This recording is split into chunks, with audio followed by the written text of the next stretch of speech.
Vamos abrir a palavra de Deus, irmãos, na carta aos Hebreus. Carta aos Hebreus. Carta aos Hebreus. Carta aos Hebreus. Capítulo de número 10. Carta aos Hebreus, capítulo 10. Hoje nós estudaremos o capítulo 5. O capítulo 5 do livro Fé na Era do Ceticismo.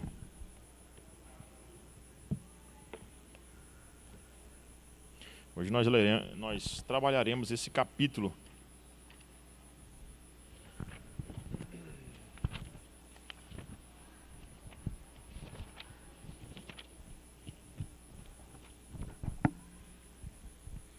Capítulo 5 do livro Fé na Era do Ceticismo.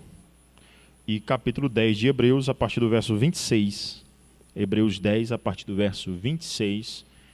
Leitura da infalível palavra do Senhor. Atentai bem. Espero que vocês estejam acompanhando a pegada do livro, né?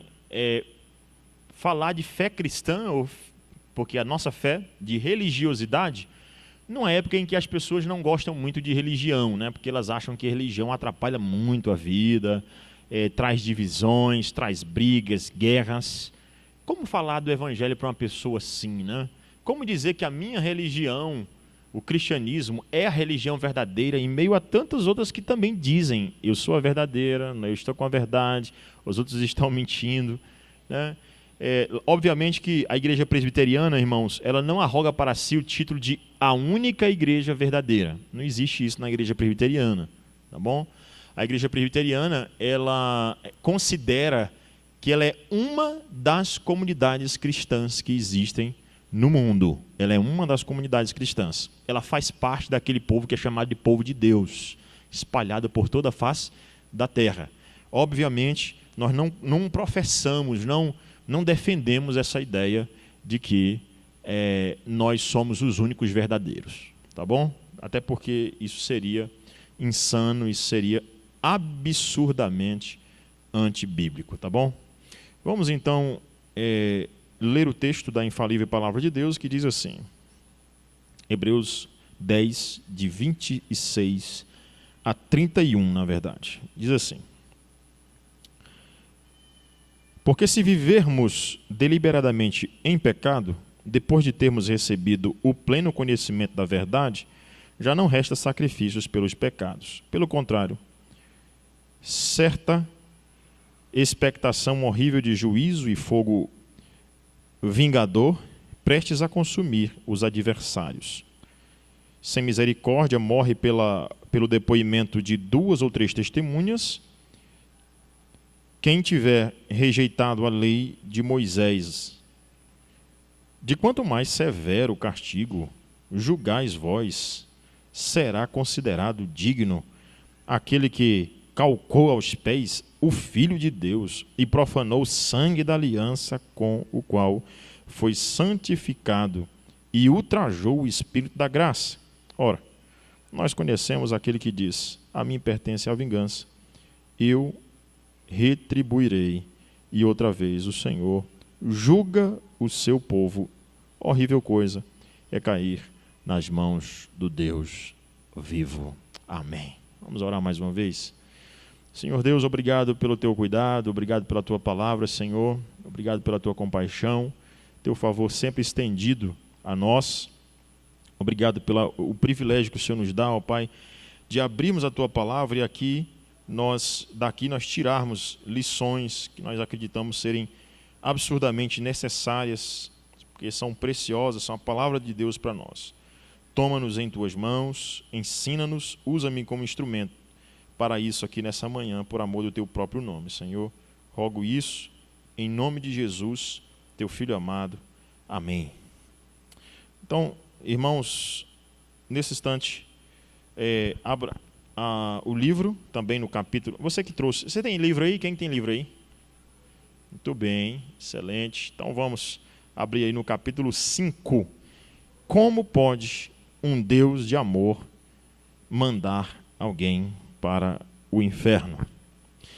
Irmãos, esse é um dos grandes questionamentos que se faz ao cristianismo, né? Como é que pode Deus enviar pessoas para o inferno, sendo que Ele é amor? Deus é amor? Sim. Deus vai mandar pessoas para o inferno? Como? Parece incongruente, pastor. O senhor disse que de um lado Ele é amor e do outro Ele manda a gente para o inferno? Pastor, o senhor não entendeu. O inferno, segundo a Bíblia descreve, é lugar de fogo e enxofre. É lugar onde o verme não morre e nem o fogo se apaga, pastor. Então não há condição nenhuma de nós defendermos que Deus vai lançar. Até porque o inferno é o quê? É eterno. Depois que a pessoa entrar lá, de lá ela nunca mais sai. É isso que nós vamos ver aqui nessa manhã. E vamos ver que Deus não deixa de ser amor ao executar a sua justiça. Então, alguns conceitos fundamentais para nós aqui. Todas as vezes que você for entrar numa discussão com uma pessoa, respeitosamente, você precisa definir conceitos, não? Ou, na verdade, definir termos. Você precisa dizer, por exemplo, defina Deus, defina justiça, defina inferno, para que a pessoa saiba do que ela está tratando. Porque o que acontece? Às vezes a pessoa tem a definição errada de Deus na cabeça dela. E aí você está discutindo com uma pessoa sobre Deus, sendo que você está tendo uma ideia de Deus e ela está tendo outra ideia de Deus. Então estabeleça o quê? Os termos do debate. Estabeleça os termos. 3 termos aqui são importantes. Por favor, irmã, coloca aí para nós conceitos fundamentais. Aí está direto, pronto. Aí está bem, a minha letra parece estar um pouquinho apagada, mas eu tentei aumentar ela ao máximo aí, porque está de dia também está ruim. Mas vamos lá. Primeiro conceito que eu preciso definir aqui é amor, porque a pergunta é: como pode um Deus de amor mandar alguém para o inferno? Então, primeiro, defina os termos. Estabeleça aí os termos. E então vamos definir o que é o quê? Primeiramente, amor. O que é amor? Vou utilizar aqui um teólogo sistemático chamado Loyos Berkhoff, muito conhecido no mundo da teologia. E ele diz o seguinte: o amor de Deus, quando a bondade de Deus é exercida para com as suas criaturas racionais, assume o caráter mais elevado de amor. Irmãos, existem dentro dos atributos de Deus, né? Atributos de Deus são as características de Deus, né? Quais são as características de Deus? Nós definimos as características de Deus em 2 categorias. Nós chamamos de atributos comunicáveis e atributos incomunicáveis, né? Nós dizemos que são atributos que estão relacionados, os incomunicáveis, à sua transcendência, o fato de Deus ser totalmente outro, poderoso, imutável. Características que só Ele tem e ninguém mais. E atributos comunicáveis, ou seja, que Deus comunica para a sua criatura, uma vez que ela é feita à sua imagem e semelhança. Vou tentar deixar isso mais claro. Vamos lá. Então, o que são atributos comunicáveis? O que são atributos incomunicáveis? São atributos que estão relacionados à transcendência de Deus, o fato dele ser muito grande. Deus é tão grande, mas tão grande, que ninguém consegue nem se aproximar dele. Sim ou não? Sim, é verdade. Basta você ler Isaías capítulo 6, está lá, aquela visão do sarafo, né, o sarafim, lá, o anjo de fogo, que está lá prostrando-se diante do Senhor, né, com 2 as asas cobria os pés, com 2 cobria o rosto e com 2 voava, né, e dizia: Santo, Santo é o Senhor dos exércitos, a terra está cheia da sua glória. Eu não posso nem olhar para ele, é o transcendente, é Deus totalmente outro, né? Deus onisciente, onipotente. Esse Deus tem atributos que ninguém consegue mais ter. Por exemplo, Deus é onisciente. E quem mais? Ninguém. Deus é onipresente. E quem mais? Ninguém. Deus é eterno. E quem mais? Igual a Deus, ninguém. Deus é imutável. E quem mais? Ninguém. Vocês entenderam? São atributos o quê? Incomunicáveis. Deus não comunica ao ser humano. Ser humano nenhum tem algumas características que só Deus tem. Atributos o quê? Incomunicáveis. Repete comigo. Atributos incomunicáveis. Ou seja, não se comunica ao homem. Tá bom? Ainda que o homem tenha vontade de ser, por exemplo, onipresente. Hoje existem as redes sociais onde você quer estar em vários lugares ao mesmo tempo. Uma tentativa do ser humano de ser como Deus é, né? E ele quer isso, mas ele nunca vai ser como Deus é. Deus está aqui e está em qualquer outro lugar da face da terra ao mesmo tempo. Ele é onipresente e ninguém mais. Agora, existem atributos que são comunicáveis. Quando Deus soprou, tá lá, e Deus soprou o fôlego de vida em Gênesis, né? Deus soprou o fôlego de vida no homem e ele passou a ser a alma vivente. Quando Deus soprou, ele soprou alguns atributos que ele, Deus, tinha e que era comunicável ao homem. Ele comunicou atributos. Que atributos são esses? Atributos comunicáveis. Ou seja, que Deus concede ao homem. Atributos como justiça, bondade, verdade, amor, alegria. Estão entendendo? Atributos o quê? Que Deus tem. Deus é justo? O homem pode ser justo? Sim. Até porque ele foi criado justo.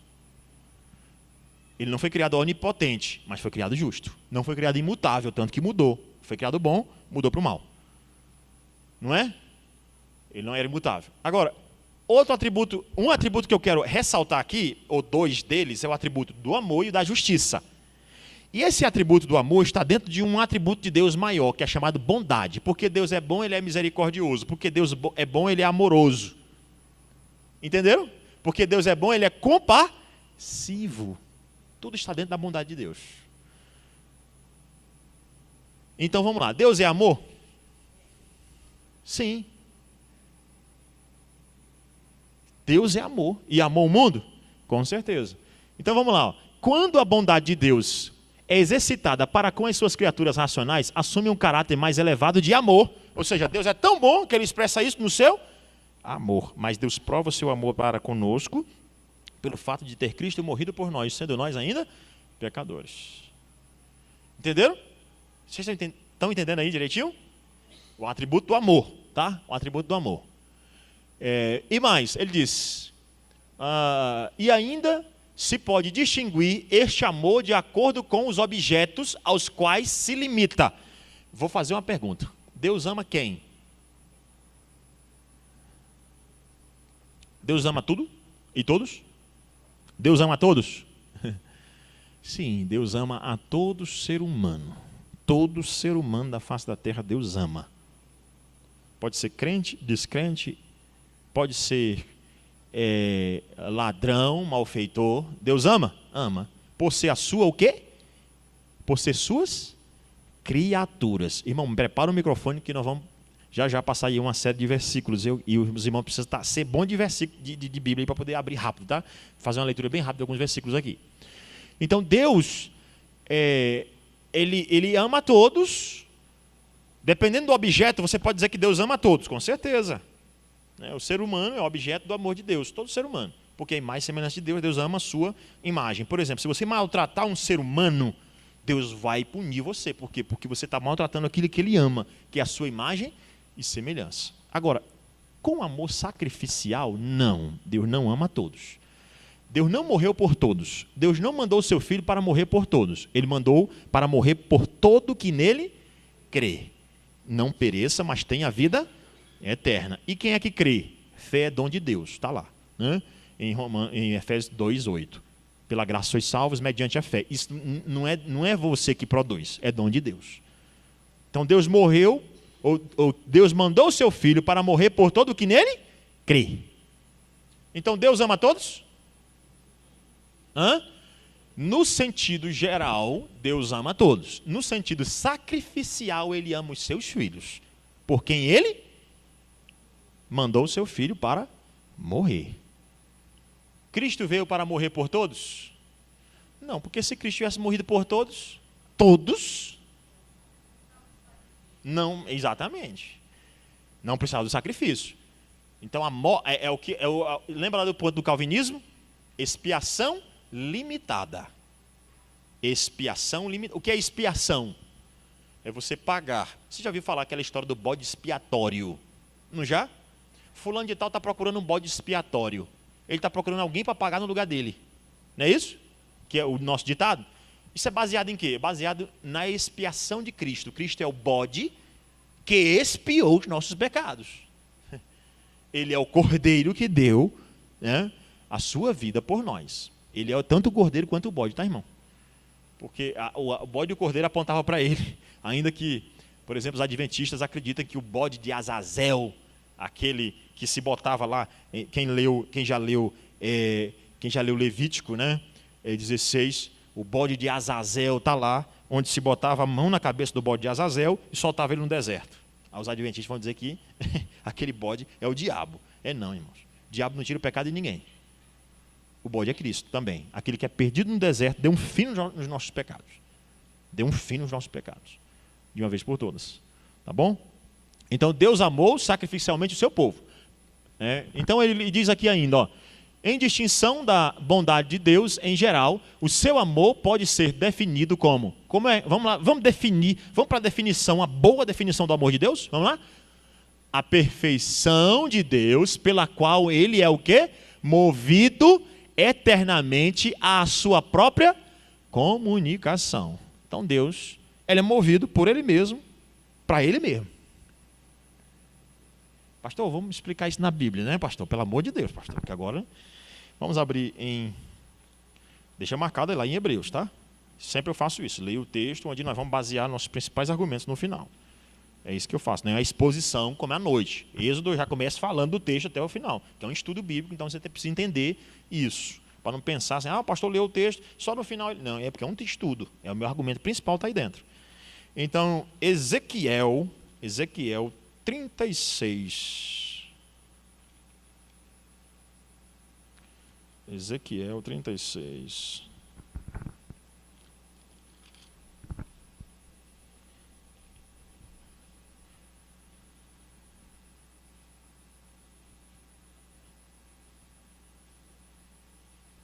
Ezequiel 36, 24.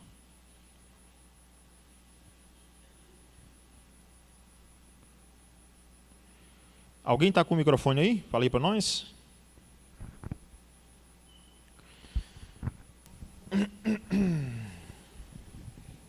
Tomar-vos-ei de entre as nações e vos congregarei de todos os países. Não, desculpa, 22. Perdão, 22, perdão, 22. Dize, portanto, a casa de Israel, assim diz o Senhor Deus, não é por amor de vós que eu faço isto, ó casa de Israel, mas pelo santo nome que profanaste entre as nações para onde fostes. Não é, irmã disse, pelo amor de vós. De vós. Deus diz o seguinte, como é o título que a sociedade bíblica muito bem deu aí? A restauração de Israel. Aí você pode dizer o seguinte, pastor, a restauração de Israel é por conta de que Deus amou demais aquele povo. Não, o amor de Deus é uma comunicação com ele mesmo. Ele chega para Israel e diz, eu vou restaurar você, mas não é por amor de você, não. Então, antes de entrar aqui no livro do Tim Keller e mostrar a argumentação, boa argumentação do Tim Keller, quanto aquelas pessoas que dizem o seguinte, mas Deus é amor, como é que ele vai lançar as pessoas no inferno? Primeiro, defina o que é amor. Amor e principalmente amor sacrificial, é Deus pagar por alguns, pelo seu povo, a que ele escolheu antes da fundação do mundo, deu seu filho para morrer por eles, e ele não fez isso por amor desse povo primordialmente. Claro que isso é uma expressão de amor, irmãos. Pelo amor de Deus, isso é uma expressão de amor. Mas não é primordialmente esse amor, primariamente, para com o homem, mas para com o próprio nome de Deus. Exatamente. Não é que não seja prova de amor. Eu acabei de dizer, não é primordialmente amor ao nome dele. Deus vai fazer porque ele ama o nome dele. E porque ele ama o nome dele, ele vai me resgatar. Aí ele expressa o amor dele para comigo. Entendeu? Então, primordialmente, por isso que é importante dizer isso, não é que Deus vir ou mandar o seu filho para morrer não seja uma expressão de amor, mas principalmente é uma expressão de amor, primordialmente é o seu nome, e depois para com o homem, secundariamente para com o homem. Tá bom? Porque o que João diz lá é que é uma expressão de amor, com certeza. Mandar o filho para morrer é uma expressão de amor. Mas a quem primariamente? Ao nome de Deus. Não é por amor de vós, mas por amor ao meu nome, diz o Senhor. Então isso é importante você ter ideia em mente, né? para que a pessoa vai julgar Deus. Espera aí, você tem que entender o que é amor em Deus. Como é que um Deus de amor lança alguém no inferno? Primeiro, o que é o amor de Deus? É uma comunicação com Ele mesmo. Não é que Deus não tem que dar satisfação nenhuma para você. É primeiramente uma coisa com Ele mesmo. Porque algumas pessoas chegam e dizem assim, Deus tem que me amar.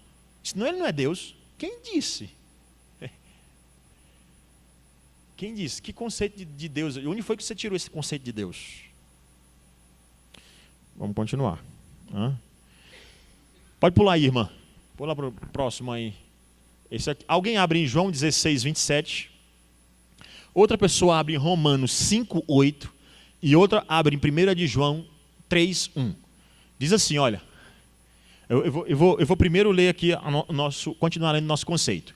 Ele nem mesmo retira completamente o seu amor do pecador em seu estado pecaminoso atual. Claro. Apesar de que o pecado deste é uma abominação para ele, visto que, mesmo no pecador, ele reconhece um portador da sua imagem. Já disse isso. Todo mundo é alvo do amor de Deus. Não do amor sacrificial. Ele reconhece. Alguém abre aí, por favor, antes daqueles textos que eu citei.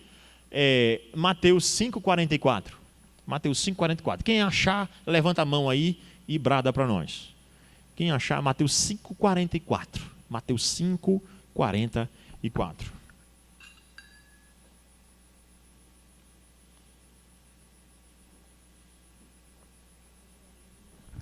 O microfone, irmão, aqui, ó. 5,44 e 45, tá, irmã? Eu, porém, vos digo, amai os vossos inimigos e orai pelos que vos perseguem, para que vos torneis filhos do vosso Pai Celeste, porque Ele faz nascer o seu sol sobre maus e bons, e vir chuvas sobre justos e injustos. Isso é expressão de amor? Para com quem? Para com todos. Chuva sobre justo e injusto. Então Cristo vai dizer, amai os vossos inimigos e orai por quem vos... exercício espiritual. Não é? Amai os vossos inimigos e orai pelos que vos... Por quê? Qual é o parâmetro para que eu ame os meus inimigos? Deus. Porque Ele faz cair chuva sobre justos. Ele não fica escolhendo, só meu filho vai ter chuva.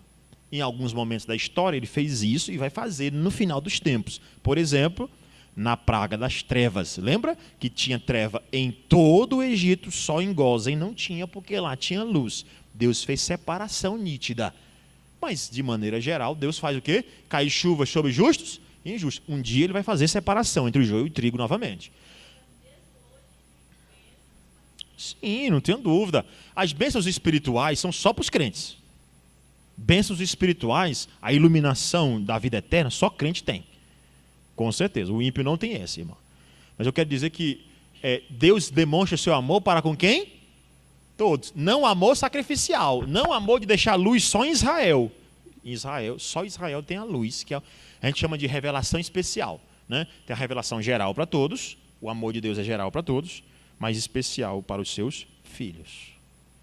Entendeu? Pastor, então Deus está fazendo distinção. É uma das questões que o Tim Keller joga por água, destrói esse argumento. Fraco, né? Mas vamos um pouquinho mais adiante, tá? Ao mesmo tempo, ele ama os crentes com amor o quê? Especial. Dado que os vê como seus filhos espirituais em Cristo. Irmão, é um amor especial mandar o seu filho para morrer pelaquela pessoa? É um amor especial ou não? É um amor maior do que mandar chuva? É um amor maior do que mandar sol? É especial. É um amor muito especial. Muito especial. Aí ele diz o seguinte, é estes que ele se comunica no sentido mais rico e mais completo, com toda a plenitude da sua graça e misericórdia. Agora sim, João 16, 27, quem achou, levanta a mão. Aqui, a irmã leu. Vou pedir outra pessoa que não leu ainda, por favor, para participar também. Vamos lá, só um minutinho, irmã. Bota a outra pessoa. Opa, muito bem. João 16, 27. Porque o próprio Pai vos ama, visto que me tendes amado e tendes crido que eu vim da parte de Deus. Visto que o Pai vos... E tendes... Repete de novo, irmão. Repete para nós, quer dizer. E tendes crido que eu vim da parte de Deus. Porque Deus ama, vocês creem que eu vim da parte de Deus. Quem é que crê? Os filhos de Deus somente. Ninguém pode vir a mim se o Pai não enviar e eu ressuscitarei no último dia. João 6,44. Ninguém pode vir. Mas, vamos lá, irmãos. Romanos 5,8. Romanos 5,8. Ligeirinho, bem rápido. Aqui o irmão Alessandro, Romanos 5,8. Outra pessoa já abre 1 de João 3,1. 1 João, depois a irmã Rita ali. Mas Deus prova o seu próprio amor para conosco, pelo fato de ter Cristo morrido por nós, sendo nós ainda pecadores. Esse amor, que tipo de amor é esse? É um amor especial. Para morrer sendo nós ainda pecadores. Você veja que Deus não tinha razão nenhuma para te amar. Você ainda era o quê? Pecador. Mas Deus prova seu amor para conosco pelo fato de ter Cristo morrido por nós, sendo nós ainda pecadores. E por fim, irmã Rita, por favor.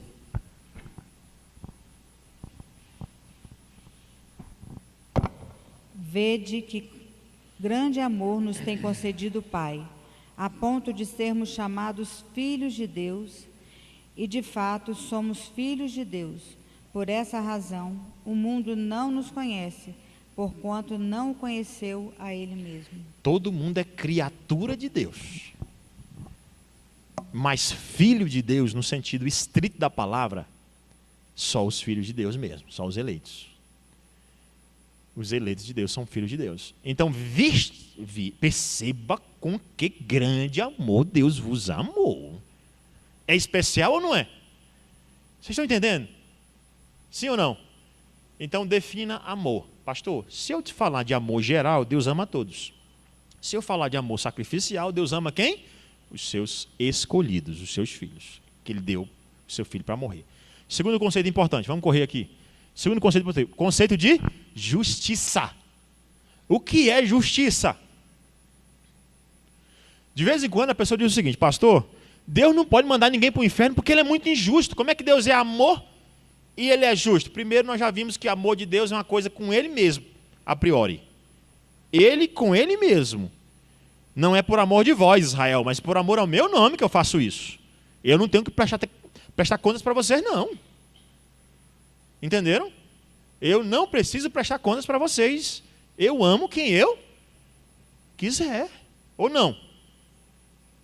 Ligeirinho, Romanos capítulo de número 9. Bem ligeiro mesmo, Romanos 9, versículo 14. Romanos 9, 14. Anota isso aí para você dizer assim: pastor, você disse uma coisa que não está na Bíblia. Então, me diga se a Bíblia disse o contrário. Mas veja o que a Bíblia diz, Romanos capítulo 9, versículo 14. Eu vou a partir do versículo 12, tá? Romanos 9, a partir do verso 12. Já fora dito a ela, o mais velho... Eu vou voltar um pouquinho para você entender a história. Versículo 8, diz assim, olha: isto é, estes filhos de Deus não são propriamente os da carne, mas devem ser considerados como descendência os filhos da promessa. Porque a palavra da promessa é esta: por esse tempo virei e Sara terá um filho, e não ela somente, mas também Rebeca, ao conceber de um só Isaque, nosso pai. E não eram gêmeos nascidos, nem tinham praticado o bem ou o mal. Quem eram os gêmeos aqui? Esaú e quem? E Jacó. Esaú e Jacó. Vamos só lembrar um pouquinho da história. Quem era o traidor dos dois? Quem era o enganador? Quem vendeu o seu direito de primogenitura? Mas quem foi o enganador? Quem tinha esse nome de enganador? Se você fosse escolher um dos dois, você escolheria quem? O enganador ou o que vendeu o seu direito de primogenitura? Eita, rapaz! Aí você diz assim: Entenda o que é que a Bíblia está dizendo. São dois pecadores que Deus não tem razão nenhuma para escolhê-los. Mas ainda tem um pior do que o outro, que é o enganador. O tal do Jacó. Caba mentiroso. Ou não? É a mãe dele também. Mas veja o que a Bíblia diz, irmãos. Veja o que a Bíblia diz, versículo de número 11. E ainda não eram gêmeos nascidos, nem tinham praticado o bem ou o mal, para que o propósito de Deus quanto à eleição prevalecesse, não por obras, mas por aquele que chama. Ele não tinha nem nascido, tinha feito nada. O que Deus disse? Antes dele nascer? O que Deus disse? Já fora dito a ela, o mais velho será servo do mais moço. Como está escrito, amei a Jacó. Não, aí está errada a tradução, porque a pessoa que traduziu, eu espero que ela tenha feito de boa fide, de boa fé, mas infelizmente a palavra aí não é essa, é amei a Jacó e odiei Esaú. A palavra grega aí é odiei Esaú. Deram uma suavizada para dizer o seguinte, Deus não odeia. Sim, Deus odeia o pecado. Odeia tanto que vai lançar pessoas no inferno. Como pode Deus de amor lançar pessoas no inferno? Lembre-se que o amor dele não anula a sua justiça. E o seu amor se expressa na eleição de pessoas, independente das suas obras. Não tinham os gêmeos nem nascido, e Deus disse, o mais novo, que é o traidor, será o escolhido. Amei a Jacó, odiei Esaú. Com que base Deus faz isso? Qual é a motivação de Deus? O beneplácito da sua vontade. Está lá em Efésios capítulo 1, que ele nos elegeu antes da fundação do mundo, conforme o conselho da sua vontade, para o louvor da sua glória. Irmãos, tem texto mais claro do que esse? Então, veja bem, o problema são os conceitos que estão errados. Conceito de amor e de justiça. Os conceitos. Porque a Bíblia diz que a minha justiça é como um trapo de quê? Aí a pessoa diz, Deus é injusto. Então vamos ver. Veja comigo o versículo de número 13. Como está escrito, amei a Jacó, odiei Esaú. Versículo, eu odiei Esaú. Versículo 14. Ah, isso é injustiça, pastor. Eu tenho certeza. Aí então Paulo vai dialogar aqui conosco, né? Nesse diálogo ele mostra que Deus não é injusto. Que diremos, pois? A injustiça da parte de Deus? De modo nenhum, pois ele diz, terei misericórdia de quem me aprovete ter misericórdia, e compadecer-me-ei de quem me aprovete ter compaixão. Assim, pois, não depende de quem quer ou de quem corre, mas de Deus usar a sua misericórdia, porque a Escritura diz, para isso mesmo, diz a Faraó, né? Para isso mesmo te levantei, para mostrar em ti o meu poder, para que o meu nome seja anunciado por toda a terra. Perceba que Deus ama mais o nome dele, para que o meu nome seja exaltado. É por isso que nós não podemos tomar o nome de Deus em vão, porque Deus ama muito o nome dele. Vocês entenderam, irmãos? Então depende de quem quer ou de quem corre? Depende de quem? Depende de quê? De Deus usar a sua misericórdia. Deus é injusto? Não. Porque o que é a justiça de Deus? Vamos entender um pouquinho sobre justiça? Justiça distributiva. Interessante, né? Esse conceito de justiça distributiva. Que e o conceito de justiça, Paulo utiliza. A carta mais forense de Paulo, ou seja, mais judicial de Paulo, né? É essa carta aqui aos Romanos. Ele usa uma linguagem do direito mesmo. Justificados, pois, mediante a fé, a justiça de Deus se revela. Entendeu? É uma expressão, Paulo usa termos judiciais mesmo para mostrar o que é a justiça de Deus.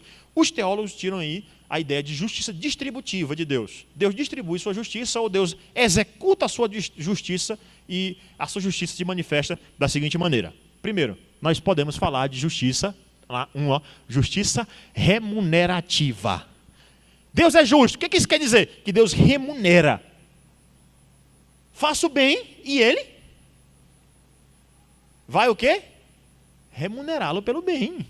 Adão, não coma, porque no dia em que dela comer, certamente morrerás. Em outras palavras, se você não comer, você vai viver, meu querido. Vai ter a vida eterna. Me obedeça e a minha justiça é retributiva. Ou retributiva, né? Veja aí o que ele vai dizer, remunerativa.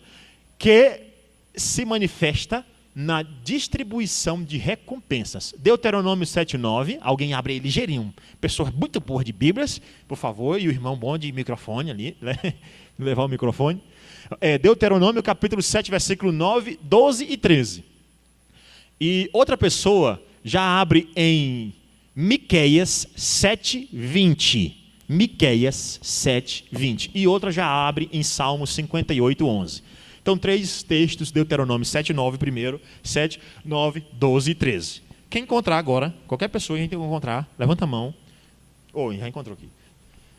Saberás, pois, que o Senhor teu Deus é Deus, o Deus fiel, que guarda a aliança e a misericórdia até 1000 gerações aos que amam e cumprem os seus mandamentos. Agora o 12, né? Isso. Será, pois, que, se ouvindo este juízo, os guardares e cumprires, o Senhor teu Deus te guardará a aliança e a misericórdia prometida sobre juramento a teus pais. Isso, 13, irmão, também. Ele te amará e te abençoará, e te fará multiplicar também, abençoará os teus filhos e o fruto da tua terra, o teu cereal e o teu vinho, e o teu azeite, e as crias das tuas vacas até das tuas ovelhas, na terra que sob juramento os teus pais prometeu te dar. O que Deus está fazendo aqui? Dizendo o quê? Eu vou recompensar todos aqueles que vivem de acordo com a minha aliança. Sim ou não? Não está claro? Deus é justo? Se você obedecer, Ele te abençoa. Amém? Obedeça e comerás o melhor dessa terra, diz a palavra de Deus. Agora, ainda outro texto, ligeirinho. Vamos para Salmo primeiro, Salmo 58:11, e depois Miqueias 7:20. Salmo 58:11, o que diz aí? Levanta a mão aí quem... Aqui, ó.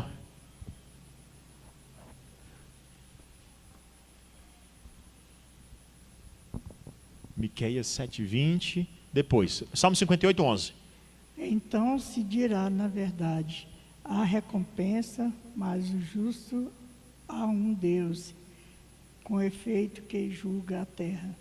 Há um Deus justo, há recompensa. Há um Deus justo que julga toda a terra. Agora, Miqueias 7:20. Miqueias 7:20. O que diz aí, Miqueias 7:20? Mostrarás a Jacó a fidelidade e a Abraão a misericórdia, as quais juraste a nossos pais desde os dias antigos. Está claro aí, irmãos, que existe uma justiça que recompensa o bem, sim ou não? Agora, do mesmo jeito que existe uma justiça que recompensa o bem, existe também a justiça que retribui o mal. Por favor, passa aí, irmã, para você entender. Então, pode passar o próximo slide. Aí, justiça retributiva. Justiça, então tem a recompensa e tem o quê? A retribuição. Vamos entender o que é retribuição? O que diz aí? Justiça retributiva, que se relaciona com a imposição de castigo. É uma expressão da ira divina. Enquanto que no mundo isento de pecado não havia lugar para a sua aplicação. Por exemplo, no Éden, Deus precisava aplicar a sua justiça retributiva. Antes de Adão pecar, no jardim do Éden, Deus precisava aplicar a sua justiça retributiva? Não, porque só quando há desobediência que vem a justiça o quê? Retributiva. Agora, na hora que entra o pecado, aí vem a justiça retributiva. O que diz aí? Alguém abre, por favor, em Romanos 1:32, Romanos 12:19 e 1 Tessalonicenses 1:8. Ligeirinho, irmãos. Vamos lá, Romanos 1:38. Nós temos aí agora a justiça. Enquanto que no mundo não havia, a Bíblia em geral dá mais ênfase à recompensa dos justos que à punição dos ímpios. Mas mesmo esta é a base proeminente, né? Passo proeminente. Aí Romanos, tal. E outras passagens existem, claro, a recompensa boa e também a má. Deve-se notar que, ao passo que o homem não merece a recompensa que recebe, merece a punição que lhe é dada. Por exemplo, irmãos, quando a pessoa obedece a Deus, ele merece que Deus lhe recompense? Como é que diz lá em Lucas? Servos inúteis. Quando vocês fizerem todas essas coisas, sempre digam, servos inúteis, e não fizeram mais do que a sua obrigação. Então a pessoa, às vezes, ela acha que ao fazer uma coisa, ela diz, agora Deus pode mandar, porque, afinal de contas, eu dei o dízimo. Pode mandar, pode encher minha poupança. Não! Já viu campanha política? Os políticos dizendo que fez muito porque fez a rua. Aí, pavimentou a rua. Não fez mais do que a obrigação. Foi posto lá para fazer isso aí. Exatamente. Então a gente, às vezes, acha que justiça é Deus. Sempre que eu faço uma coisa, eles me dão a recompensa imediata. Quem disse? Agora, quando você faz uma coisa errada, você merece o quê? A punição de Deus. Abre em Romanos 1,32. Irmão, por favor, só um microfone, por favor. Ora, conhecendo ele a sentença de Deus, de que são passíveis de morte os que tais coisas praticam, não somente as fazem, mas também aprovam os que assim procedem. Quem são esses aí? Eu já expliquei esse texto uns dias atrás. Quem são esses que Paulo está se referindo aí?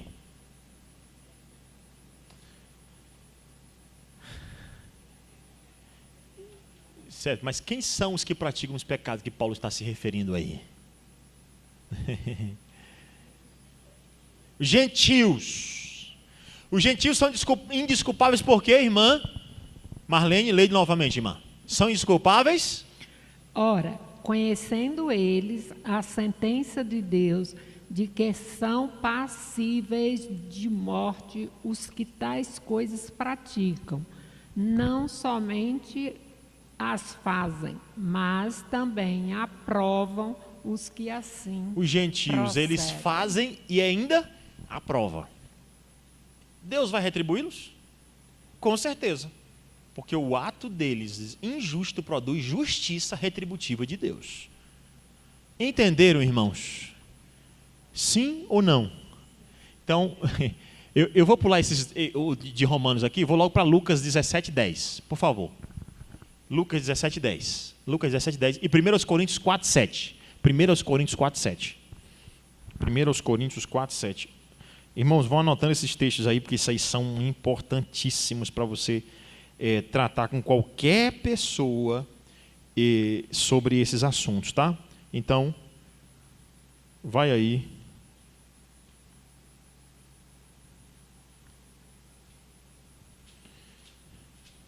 Primeiramente, para Lucas 17:10. Microfone, por favor, aqui.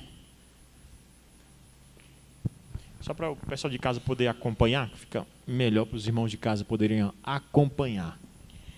Assim também vós, depois de haveres feito quanto vos foi ordenado, dizei: somos servos inúteis, porque fizemos apenas o que devíamos fazer. Isso aí eu citei, né? Está claro isso aí? Que a pessoa diz o seguinte: eu fiz o bem, então eu mereço. Merece não. Serve inútil, não fez mais do que a sua obrigação. Tá bom? É um sinal de humildade fazer isso. O outro é 1 Coríntios 4:7. Pois quem é que te faz sobressair, e que tens tu que não tenhas recebidos? E se o recebeste, por que te vanglorias, como se o não tiveras recebido? Está vendo, irmãos? O que você tem de mais que você não recebeu? O que você tem de bom que Deus não te deu? Tudo que você tem é Deus que foi Deus foi o Senhor que te deu. Agora vamos para 2 Coríntios capítulo 5. E vamos ver como é que Deus retribui o mal, ou pelo menos ele promete que vai retribuir aqui o mal em 1 Coríntios, 2 Coríntios, estou perdido, 2 Coríntios capítulo 5, 2 Coríntios 5, versículo 10. Porque importa que todos nós compareçamos perante o quê? O tribunal de Cristo, para que cada um receba segundo o bem e o mal que tiver feito por meio do... Deus é justo? Aplica a justiça? Vai ter um tribunal? Que cada um vai receber segundo o bem e o mal que tiver feito por meio do corpo. Você já errou no seu corpo? Já pecou com o seu corpo? Vai receber segundo o bem e o mal que tiver feito por meio dele, tá? Só não vai receber o mal, segundo o mal, porque Cristo Jesus morreu por todos os pecados que você cometeu por meio do seu corpo. Você imagina quantos pecados você já cometeu. Terríveis, horrendos, mas que Deus é misericordioso por causa do seu Filho nos salvará. Agora sim, vamos entrar no livro propriamente dito aqui, tá? Dada essa introdução, estabeleci termos, né, irmão? Tem um termo que eu vou estabelecer agora, quando for trabalhar com o próprio Tim Keller, que é o termo do... Passa aí, irmã, passa aí, um pouquinho mais. Aí, o inferno. O que é inferno? Como pode um Deus de amor mandar alguém para o inferno?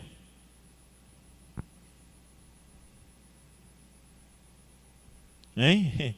Primeiro, Deus ama, mas não é aquele amor apaixonado que um garoto de 16 anos, ou até um senhor já que se apaixona por uma moça ou outra mulher que não é a sua esposa, ou então uma paixão cega pela sua própria esposa.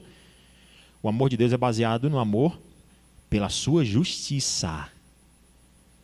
Justiça que exige obediência, e no caso de desobediência vai ter o quê? Punição. Não é verdade? Então vamos ver isso aqui. O que é o inferno, né? Eu vou explanar o livro aqui e vou deixar essa parte do inferno aqui para o final, tá? Porque o inferno vem no final, mas tem que se preparar para não ir para o inferno. Amém. Ninguém aqui vai para o inferno, se Deus permitir. Amém.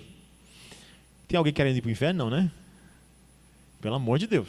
Ninguém aqui quer ir para o inferno. Então, vamos lá. O primeiro ponto aqui é que essa pergunta, ela vem eivada de diversas outras perguntas. Veja o que há na introdução do capítulo 5. Olha o que uma moça universitária falou, né? Duvido, né, da existência de um Deus que julga e exige sangue para aplacar a sua ira. Comentou a confusa Harmut, né? Uma universitária alemã. Alguém precisou morrer para que Deus, ou Deus cristão, nos perdoasse? Porque ele não pode simplesmente perdoar? Por que ele não faz isso? Além disso, existem todas aquelas passagens do Antigo Testamento em que Deus ordena o quê? Massacre de seres humanos. Tem algum versículo da Bíblia que Deus mandou matar até menino, até criança? Tem ou não? Tem. Você mostra que Deus realmente pune a todos. Inclusive, hoje à noite nós vamos ver que na casa de Faraó morreu até crianças. Pequenininho. Isso vai de encontro ao amor de Deus? Não. Isso vai de encontro ao amor de Deus? Isso confronta o amor de Deus? Não.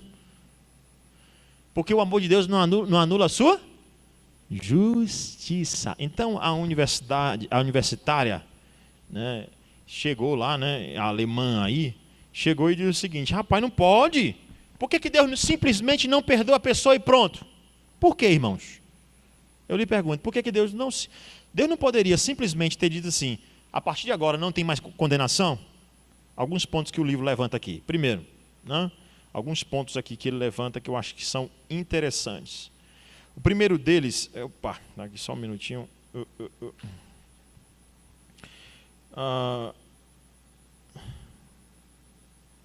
O primeiro deles que ele levanta aqui, está aí na página de número 98, né? Ele começa a mostrar, a refutar uma outra pergunta, ou uma outra acusação que é feita ao cristianismo. Que acusação é essa? Não é possível que exista um Deus que julgue. Será que não? Será que Deus não julga? Há em todas as religiões uma facilidade para se acreditar que Deus é uma pessoa que ama. Então vamos lá. Qual é o argumento do Tim Keller? Ele diz, rapaz, interessante que as pessoas têm muita facilidade em acreditar que Deus é amor. Por exemplo, se eu disser assim, Deus ama a todos, né? Deus ama a todos. As pessoas vão ter mais facilidade de acreditar nisso? Ou se eu disser o seguinte, Deus não ama a todos sacrificialmente e vai mandar uma parcela dos seres humanos para o inferno? Qual das duas é mais fácil de acreditar? Do Deus de amor ou Deus que manda para o inferno? Hã? O Deus de amor. Mas eu lhe pergunto, qual é a base para dizer que Deus é amor e não é um Deus que julga? Qual é a base? De onde é que surge essa base? Hein? Não, da base bíblica não. A base que o ser humano, aqueles que acusam um cristão de dizer o seguinte, ei, vocês dizem que Deus vai julgar. Não acredito nisso. Está aí a primeira argumentação que ele derruba, o Tim Keller. Não é possível que exista um Deus que julgue. Na antiguidade acreditava-se haver uma autoridade moral transcendente. Ele vai dizer, né? Ou seja, as pessoas acreditam em algum padrão de moralidade, irmãos. No fundo, todo mundo acredita, sim, num Deus de amor. Mas de onde é que vem esse Deus de amor? Hein? Por que Deus tem que ser de amor e não de justiça? Não Deus que julga. Veja que as pessoas levantam uma acusação baseada no seu relativismo, em ela achar que Deus é amor. Por isso eu disse, estabeleça os termos, defina o que é amor, defina o que é Deus, defina o que é julgamento, defina o que é justiça, defina o que é inferno. Porque senão você fica malhando a ferro frio. Com uma pessoa que ela não está, na mente dela, Deus que tem que ser amor, porque ela criou na mente dela aquele Deus que só é amor. Ela não tem mais base nenhuma para isso.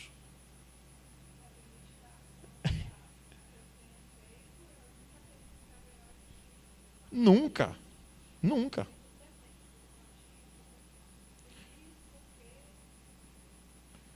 Exatamente, perfeito. Então, de onde foi que as pessoas disseram que expressão de amor é deixar as pessoas casarem com pessoas do mesmo sexo, por exemplo? De onde foi que tiraram isso? Que essa é a expressão de amor. Eles criaram uma ideia de amor. Que tem que ser isso. LGBTQI+, outra coisa mais, né? Que as pessoas acreditam que isso é expressão de amor. Irmãos, mais uma vez, nós devemos amar a todos, independente, até pessoas que estão nesses movimentos. A gente ama com amor, inclusive, a gente ama tanto que nós vamos pregar o evangelho para eles. Não é? Nós amamos tanto que nós vamos pregar o evangelho para eles, que é a maior expressão de amor que nós temos, é pregar o evangelho para eles, ainda que muitas vezes nós sejamos odiados por alguns. Mas o que nós temos aqui? Pessoas que acreditam que Deus é amor e por isso ele não julga. Olha, eu acho interessante um ponto que ele observa aqui, né? Na modernidade, a realidade absoluta saiu da ideia do sobrenatural e passou a ser o mundo material. Então, aí, na modernidade, o que acontece na modernidade? Aquele período lá da idade, pós-idade média, que nós estudamos aqui, que eu fiz a linha do tempo, né? Pós-idade média. Deixou-se de observar quem Deus é para poder observar o mundo. Aí começou a estudar esse universo apenas em causas, em relação de causa e efeito, né? Foi daí que surgiram as famosas leis de Newton, né? Pastor, nada vai se explicar mais. Eu acho fantástico a lei de Newton, porque nada se explica com o transcendente, com Deus. Agora é só o homem aqui, ó. Causa e efeito. Para toda ação, a reação. Princípio da inércia. A lei de Newton surge para explicar tudo aqui nesse mundo. Nada é explicado de Deus para o mundo, só no mundo. Estão entendendo? Quando você faz isso, você cria conceito de justiça, bondade fora de Deus. Você cria o seu próprio conceito de justiça nesse mundo. Por que aconteceu isso? Porque para toda ação há reação. Oxe, e o que está por trás dessa lei de Newton? Hein? Existem questões morais que Deus estabeleceu. O que é certo e o que é errado. E que Ele vai punir, Ele vai julgar o que é errado. Entenderam, irmãos? Então, o que a modernidade fez? Tirou o transcendente. Por isso que eles dizem que não existem milagres. Por quê? Porque Deus não é que... Deus pode até existir, mas se Ele existe, Ele não está nem para esse mundo. Quando muito, existia o deísmo que disse o seguinte: Deus deu corda no universo e deixou ele andar por ele mesmo, virou as costas e diz: eu não estou nem aí para essa história. O máximo que a modernidade fez foi isso. Acreditar. Mas não é. Deus se interessa com a sua vida. Deus se interessa com o que você faz e Ele estabeleceu um padrão de moralidade para você. Se você errar, você vai ser punido. Vocês estão entendendo, irmãos? Então, eles querem anular esse conceito de justiça. O Tolkien escreveu em Senhor dos Anéis, e aqui ele cita, né? O Tolkien escreveu Senhor dos Anéis. O Tolkien foi aquele companheiro do C.S. Lewis, que lá na Universidade de Oxford, os dois se reuniam, né, para debater. Né? O Tolkien, acreditando ainda em Cristo Jesus, o C.S. Lewis já era ateu. Né?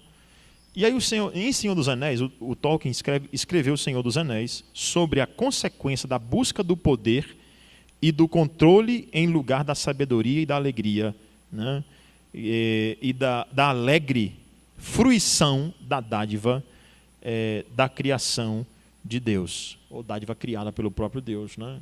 Aquilo que vem de Deus, né? A criação, o amor que procede do próprio Deus. Então, o que Senhor dos Anéis, você vai perceber que tem lá o anel, que é a paixão exacerbada pelo poder, pelo domínio, pelo prazer,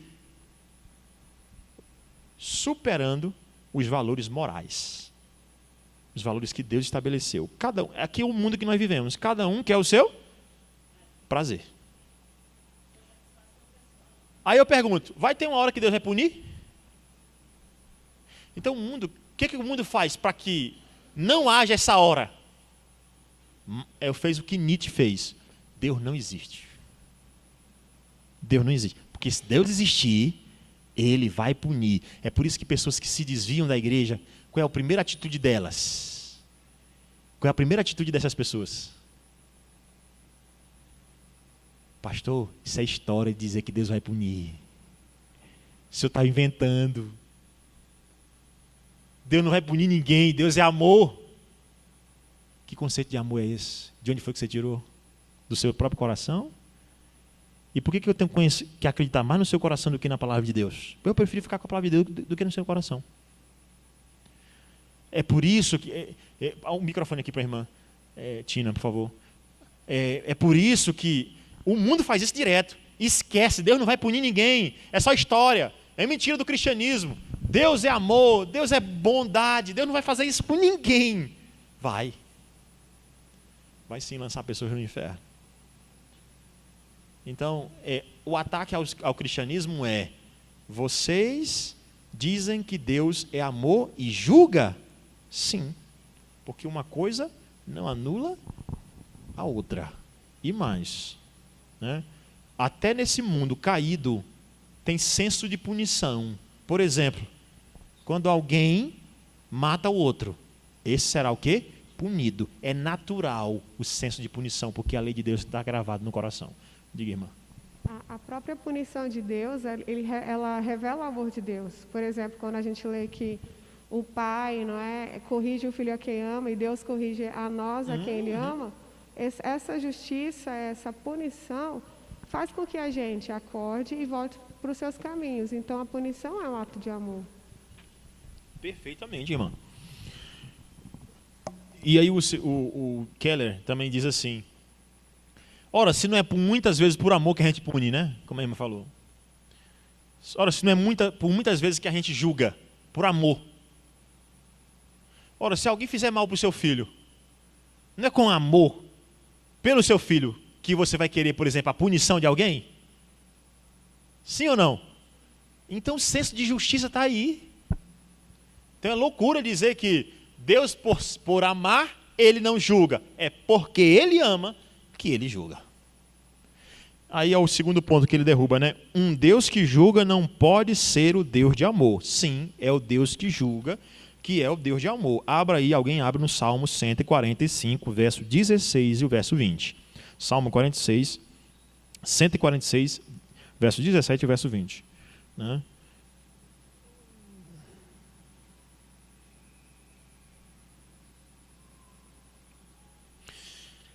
Salmo 145, né? Versos 17 e 20. Alguém que encontrar, levanta a mão e lê para nós. Salmo 147. Tem aí, né? Vamos ler todo mundo junto? Que está no próprio livro. Vamos ler aí. O que diz aí no próprio livro? Você lê aí, né? O Senhor é justo em todos os seus e bondoso em todas as suas obras. O Senhor preserva todos os que o amam, mas destrói todos os ímpios. Por que Deus faz isso? Porque Deus é justo em todos os seus caminhos e bondoso em todas as suas obras. E a expressão da sua bondade é defender os injustiçados. É prova de amor defender os injustiçados?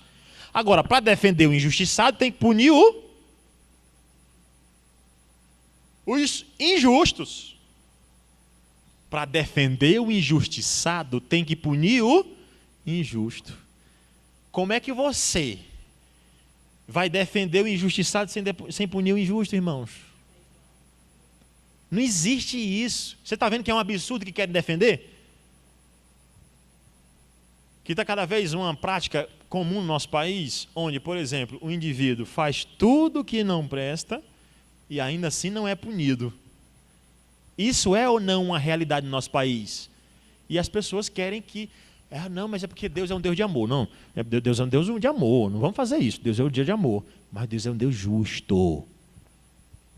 Deus é um Deus justo. Vamos continuar, porque eu tenho que ir lá para o meu texto final, né? Eu quero dar alguns exemplos aqui. Por exemplo, vou dar alguns exemplos aqui, né? Nós temos o exemplo aí, existe uma acusação de que os crentes, assim que acreditam, quando eles acreditam que Deus vai punir, logo eles se tornam também pessoas punitivas. É a acusação que eles fazem nos crentes, né? Os céticos. Rapaz, esse negócio de acreditar que Deus vai punir é que está levando um monte de pessoa a punir também. Essa é a argumentação que se levanta contra nós, que eles levantam. Não, nós descansamos na justiça de Deus. A mim pertence a vingança, eu que retribuirei. É isso que é pregado pelo cristianismo genuíno, tá? E o Estado tem a espada para poder punir. Nós defendemos isso também. Agora, quando não há punição, há injustiça. Por exemplo, 2 Samuel 13, 21, o que é que nós temos? 2 Samuel 13, 21, nós temos a história de quem? De Aminon, que vai ser morto por quem? Por Absalão. Por que Aminon? Por que Absalão vai matar Aminon? Porque ele violentou sexualmente a sua irmã. Mas porque ele não viu justiça sendo o quê?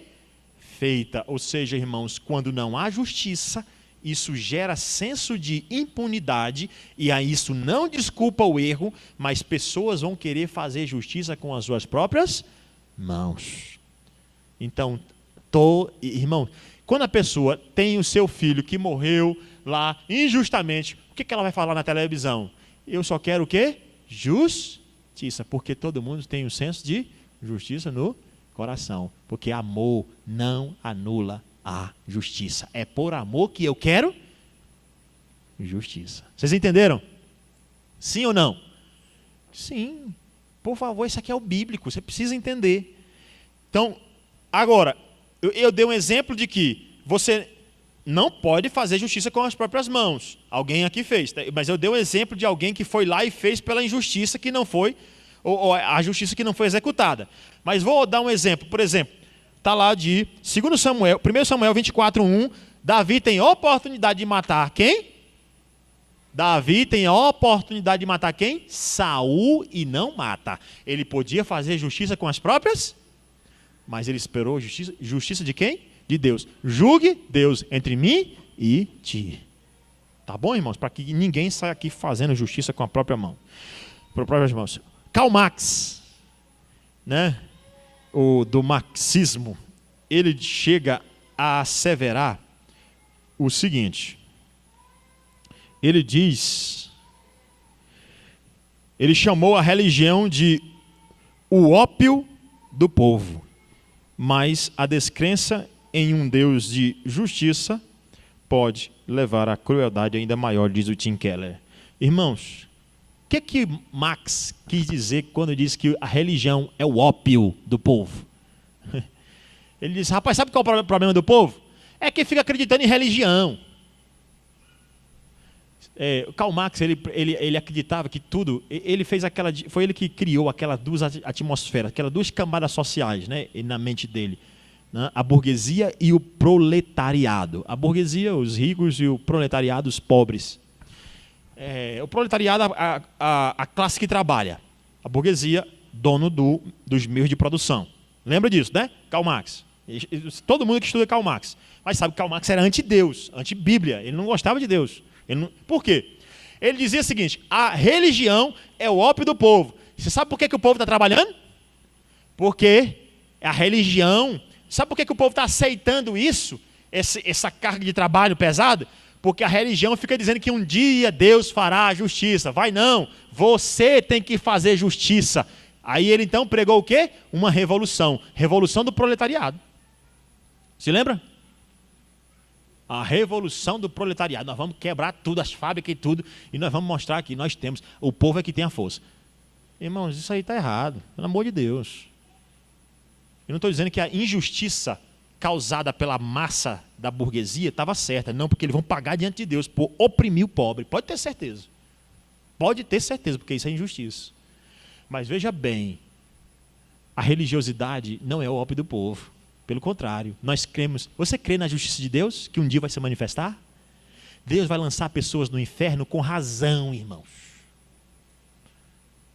Entenderam? Eu creio em Deus. Eu não acredito como Karl Marx, que acreditar que Deus vai trazer justiça, né? Seja algo que está só embaçando aí a visão. Não. Ele dizia, né, que existe o famoso fetiche, né?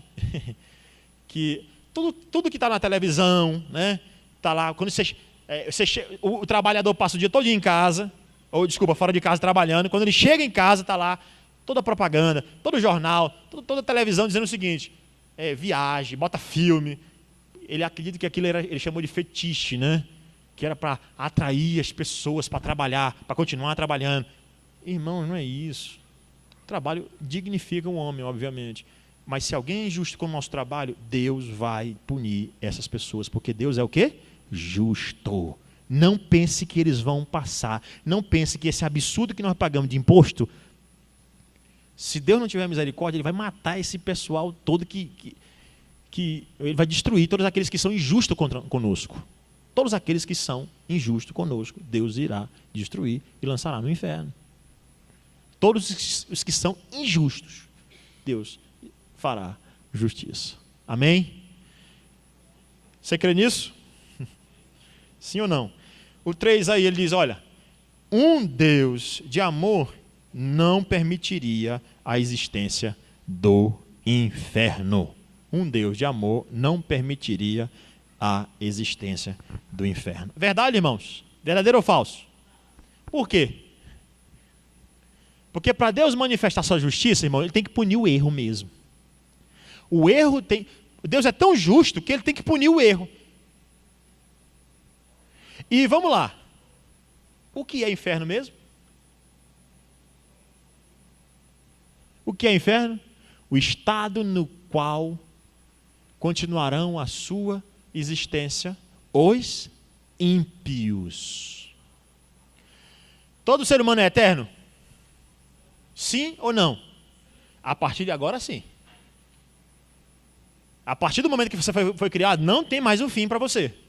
Um fim, digo, você vai deixar de existir. Nunca mais. Aí, então, por que existe inferno?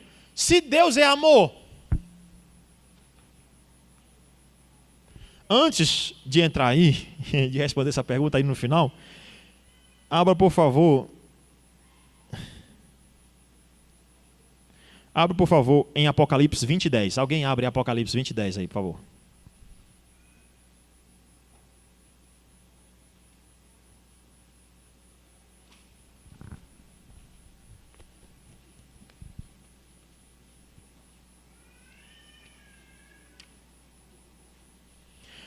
Diz assim, ó, o diabo que enganava foi lançado no lago de fogo, que arde com enxofre, onde já haviam sido lançados a besta e o falso profeta. Eles serão atormentados dia e noite para todo sempre. O que é o inferno?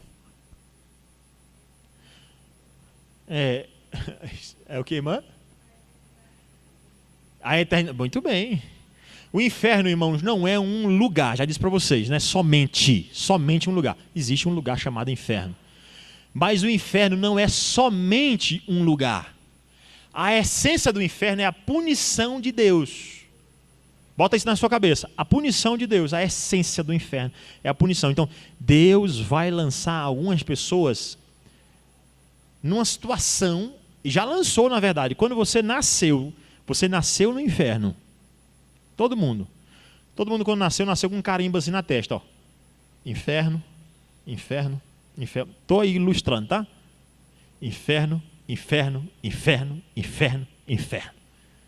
Aí esse pastor, não, pastor. Sim. Quem te tirou do inferno? Jesus. No dia que você acreditou, Ele nos libertou do império das trevas e nos transportou para o reino do Filho do seu amor. Colossenses 1:13.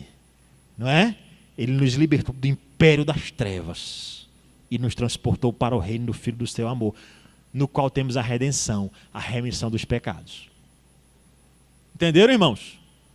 Por isso, quem crê no Filho tem a vida eterna. O que, todavia, se mantém rebelde contra o Filho não verá a vida, mas sobre ele permanece a ira de Deus. Ou seja, você continua sob a ira de Deus se você não acreditar no Evangelho. Então, a essência do inferno é punição. Quando Adão comeu do fruto, ele trouxe o que para nós? Trouxe o quê? Que tipo de morte?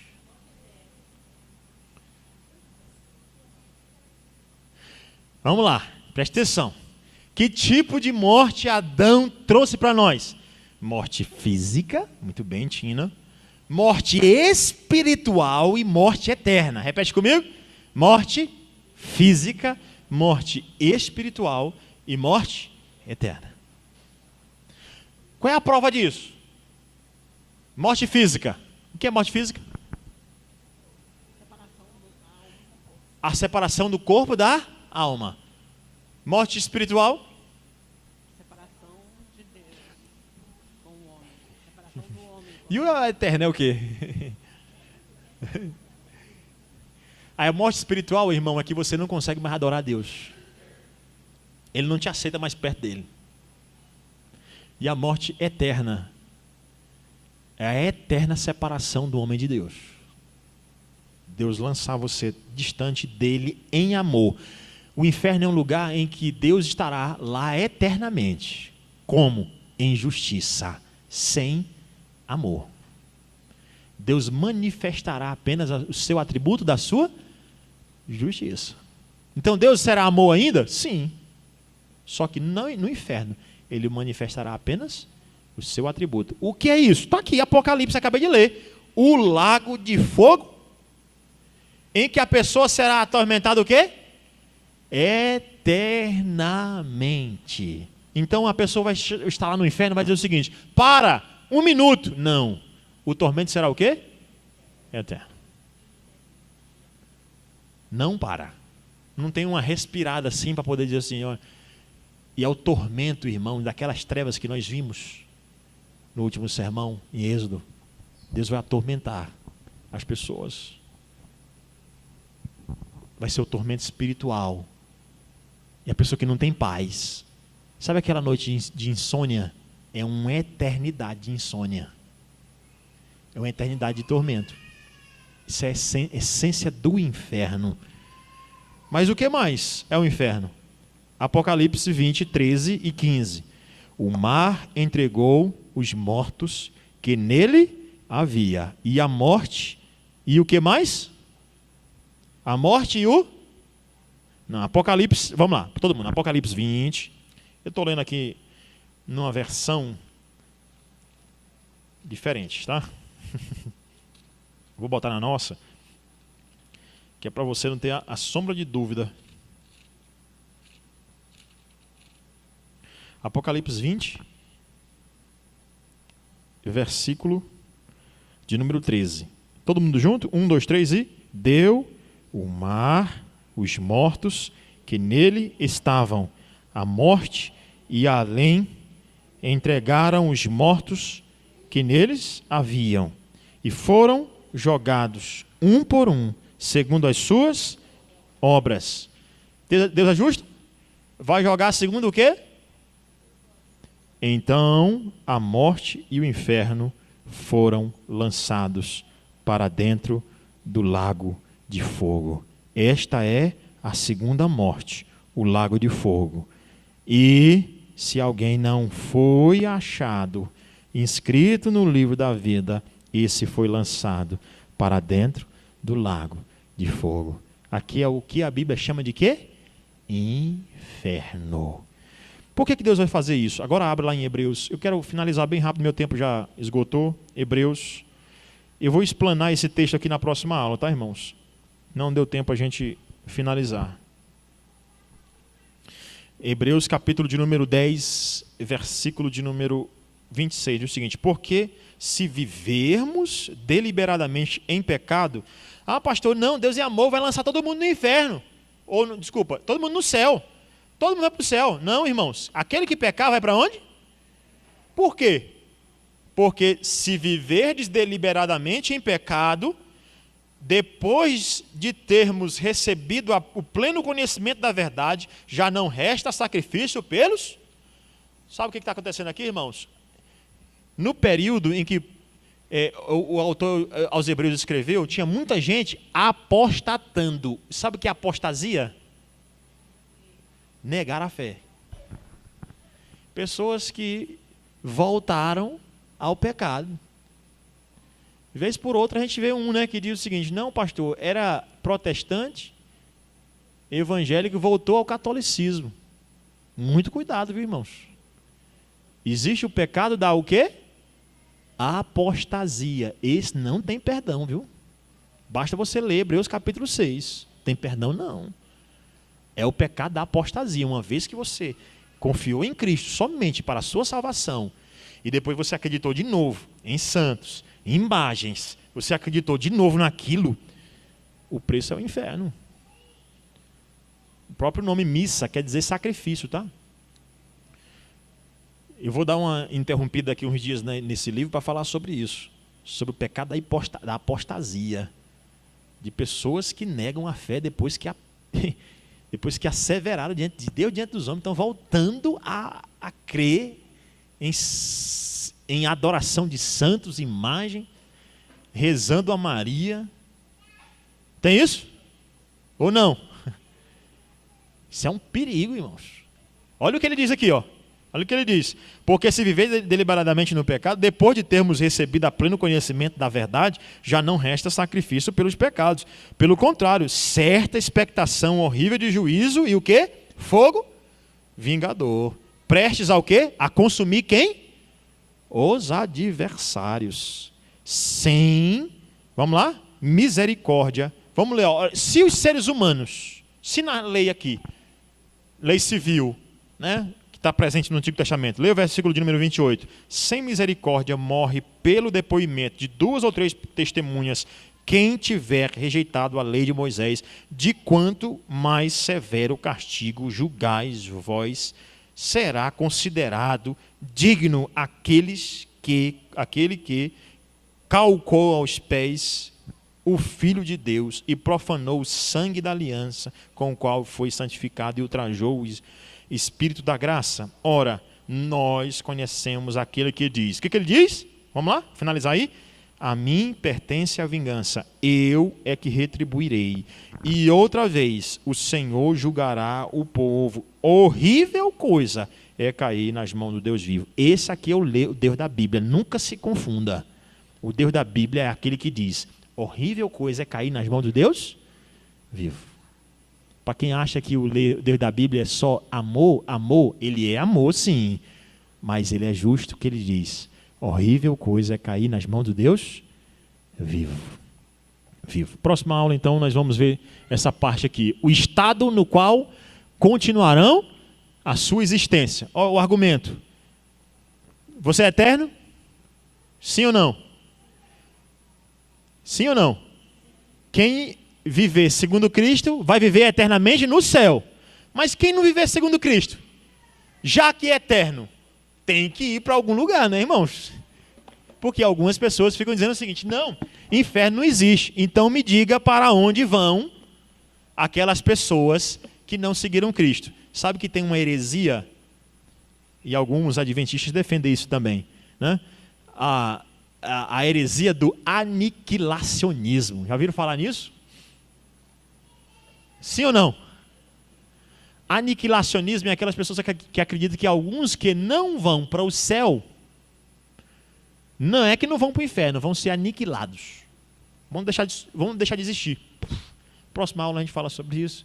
Não existe aniquilacionismo, existe inferno. Deus vai lançar todos os desobedientes no inferno, mas nós vamos para o céu, não pela nossa força, mas pelo sangue de Cristo que pagou pelos nossos pecados. Deus é amor, amém, mas Deus também é justiça. Que Deus nos abençoe, irmãos. Palavra